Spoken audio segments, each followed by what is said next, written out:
SOE, Special Operations Executive, was tasked by Churchill to set Europe ablaze. Their role was to train agents in the art of sabotage before parachuting them in behind enemy lines. Developing top-secret photographs and breaking enemy codes were important tasks to be undertaken. My parents didn't know what I was doing. No one knew.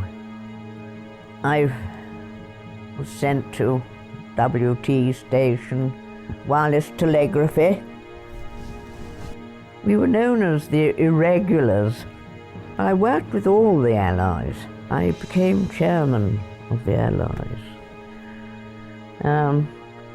Yes, there were Dutch, Danes, Norwegians, Belgians, Poles, these saboteurs who were going to be dropped into Europe. They had a very intensive training. Well, they had to be quite fit because to be parachuted into Germany or Poland, or they went home to their own countries. They worked behind the lines. The life they had to live was slightly horrific. But some of them, sadly, lost their lives. We did the photographs for the Sicily landings, which was, we had to do little strips of the coastline, and we had to assimilate moonlight. We had to take it that they were developed up to look like a moonlight night, because the forces were going in at night time on a moonlit night. And so it was unbelievable the number of times we did that to get the right overdevelop or overexpose and underdevelop, etc. Oh yes, we did the photographs from the dam busters. We did not know, of course, that the planes had gone out to do the dam buster raids, but of course as soon as they were brought back to Benson or that, they were processed and brought directly to us as soon as it arrived. Well, we had the photographs from the dams an hour after they were taken, an hour after the dams had been burst. The reconnaissance units had gone in, and we had printed them, and the water had travelled 11 miles at that time. In 1 hour, the water had travelled over 11 miles.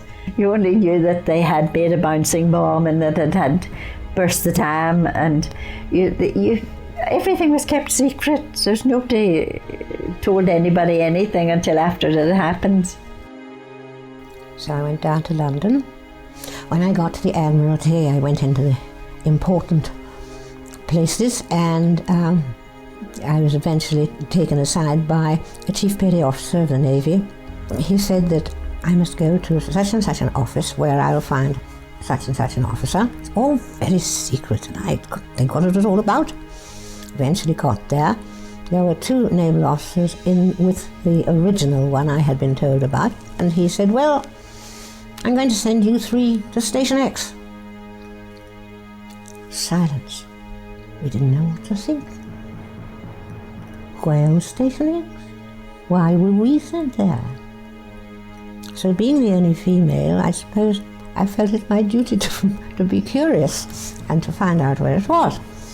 And he said, oh, Bletchley, in a careless sort of a way. Bletchley Park House was surrounded by fields, or was originally surrounded by fields before the war, and they had built a lot of Nissen huts, which were, in case people don't remember Nissen huts, they were smallish buildings made of pieces of wood, say 6 by 6 or something like that. And they had, in the middle of them, they had a stove to heat very, very badly. And we all sat around it in between doing work to get our hands warm, because they really did not, they were most inefficient. Well, my precise work changed over from being an ordinary meteorological officer to being a decoder of Japanese meteorological messages. Things like cloud, amount of cloud, height of cloud, sort of cloud, rain, possibility of rain, past rain. Anything to do with weather. Winston Churchill, one of his favourite places was Bletchley Park. He did not like walking from the station to the Bletchley Park, and rightly so, anybody could have been waiting for him. Anyhow, he ordered a little tunnel to be built from the station to the inside of the gates of the park.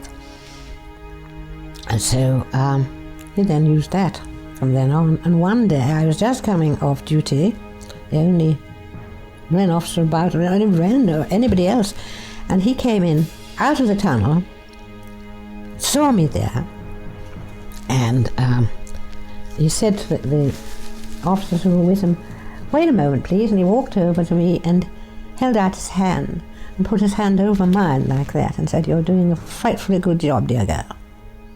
Tipped his hat and went off.